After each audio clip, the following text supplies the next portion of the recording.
En décembre, il va s'en passer des choses et je vous donne tout de suite là toutes les informations à retenir entre les taux, les prix, ce qui va se passer en 2026 et d'ailleurs ce fameux budget 2026 qui va tout changer. C'est maintenant, écoutez bien la vidéo. Déjà, on va parler des taux de crédit. En décembre, les banques maintiennent des grilles de taux quasi inchangées. Les mouvements perçus sur les dernières semaines restent contenus.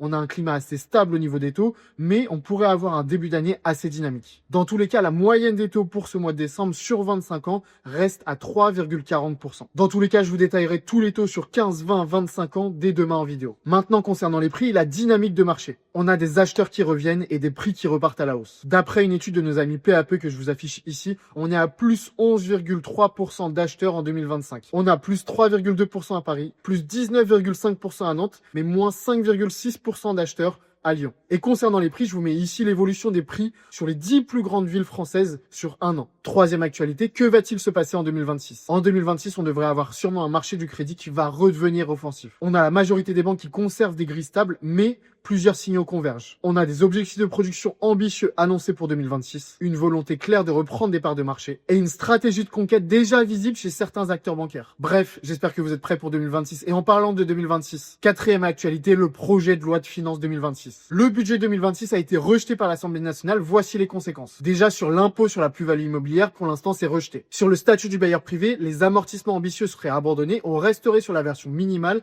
à savoir un amortissement de 2% dans le neuf uniquement. La donation des 300 000 euros sans impôt, on laisse tomber. Et enfin, la réforme sur le LMNP, pour l'instant, écartée. Dans tous les cas, je vous tiens au courant. Abonne-toi. Ciao.